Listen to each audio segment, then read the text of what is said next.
स्मिता कभी भी शादी के लिए सीरियस नहीं थी और उसने प्रतीक भैया से शादी सिर्फ अपने स्वार्थ के लिए और अपने मम्मी पापा को गलत साबित करने के लिए की थी। प्रतीक भैया से शादी के इस रिश्ते का प्यार से कोई लेना देना ही नहीं था। तभी तो देखो ना, उसे एक मौका मिला और वो इस रिश्ते से बाहर चली गई। तो हमने जो किया है बिल्कुल सही किया। और वैसे भी किसी और की लापरवाही की वजह से अगर एक फैमिली टूटी है तो उसे वापस जोड़ना गलत तो नहीं है ना। लेकिन अगर स्मिता वापस आ गई तो, और प्रतीक ने उसे माफ कर दिया तो? तुमने देखा ना प्रतीक कितना टूट गया उसके जाने के बाद। मुझे अभी भी यकीन नहीं है कि प्रतीक मेरा और अपना रिश्ता वापस अपनाएंगे या नहीं। नहीं दिव्या भाभी, मुझे नहीं लगता कि प्रतीक भैया वही गलती दोबारा करेंगे।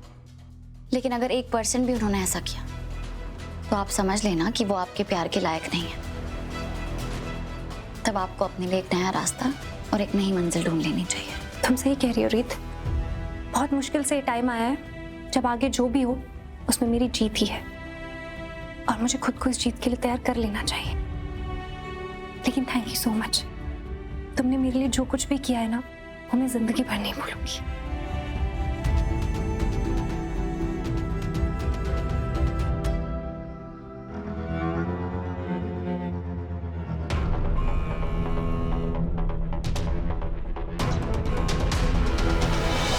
माँ है?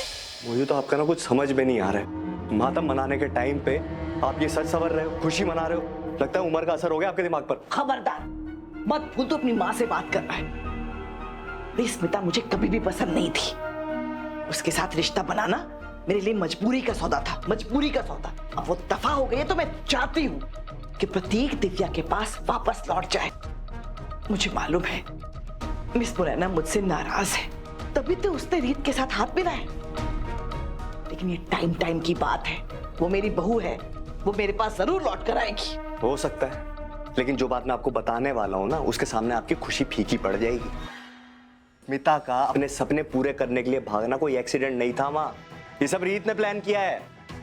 क्या? हाँ, वो जो लड़का स्मिता को सपने दिखा रहा है ना, वो रीत ने उसके पीछे लगाया है। स्मिता के दिमाग में ये अमीरों वाली जिंदगी का झूठा ख्वाब भरने वाली और कोई नहीं है, रीत है। तुझे कैसे पता चला? मैंने अपने कानों से सुना है सब। मुझे लगा था कि ध्रुव जैसी परेशानी को रास्ते से हटाकर हम फ्री हो गए और स्मिता के जाने का मैं जश्न मना रही हूँ। ये सब क्या हो रहा है?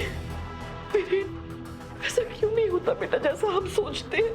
हाँ, इसीलिए कहते हैं जीतने से पहले ना जीत का जश्न नहीं मनाना चाहिए। देखो माना स्मिता हमारी आंखों में चुभने वाला कांटा थी, पर थी तो हमारी टीम में। उसे बिना हमें पता चले रीत ने उखाड़ के फेंक दिया। और ये दिव्या, ये ना इस समय ऊंट है। ऊंट? हाँ, पता नहीं किस करवट बैठेगी। और जो मैंने देखा सुना है ना, वो अंधी भक्त हो गई है रीत की। माँ, इस चुपचाप किए गए वार ने हमें इतना दर्द दिया है, तो सोचो रीत जब वो वार करेगी जिसकी चेतावनी उसने आपको दी है, तो आपका क्या हाल होगा माँ? कितना बड़ा झटका लगेगा आपको। बहुत लंबी लिस्ट है मेरे पास।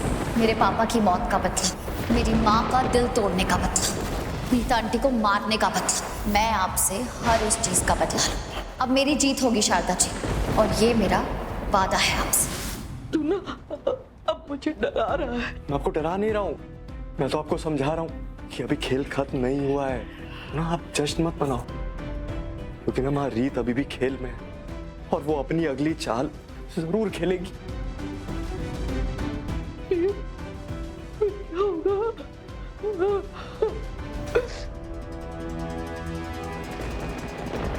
माता रानी, मुझे हिम्मत देना कि मैं बुआ जी का असली चेहरा अपनी शादी से पहले सबके सामने ला सकूं, उन्हें उनके हर पाप की सजा दिलवा सकूं।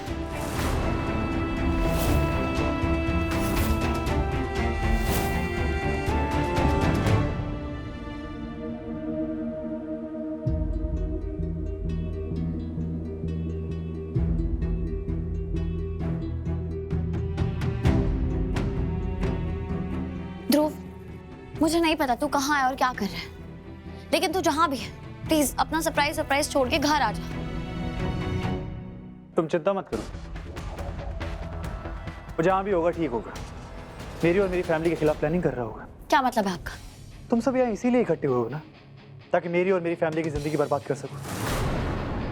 पहले तुम्हारी बहन इस घर में आती है, उसके बाद प्रतीक और दिव्या भाभी की शादी तुड़वाती है। उसके बाद सबको मजबूर करती है कि दिव्या भाभी इस घर से चली जाए, और जब वो सब हासिल कर लेती है उसके बाद वो प्रतीक को छोड़ देती है। और ध्रुव, तुम्हारा भाई, उसने भी तो यही किया था। उन्हीं की लाइफ पूरी तरह से बर्बाद कर दी, और तुमने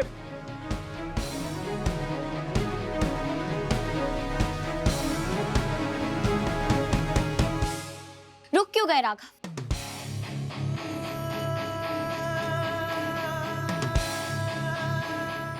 कहिए कि आपकी जिंदगी की हर परेशानी की वजह मैं हूं। इनफैक्ट आप जिस लड़की से शादी कर रहे हैं, ना आप उसे जानते हैं ना आप उसे चाहते हैं, उसकी वजह भी मैं हूं, है ना? मैं अच्छी तरह जानता हूं मैं क्या कर रहा हूं। अगर ऐसा है तो आप यहाँ क्या कर रहे हैं? जाइए ना, अपनी जिंदगी की नई शुरुआत कीजिए। और आपके लिए खुशखबरी है राघव, अभी कुछ घंटों में हम सब आपकी जिंदगी से दूर चले जाएंगे।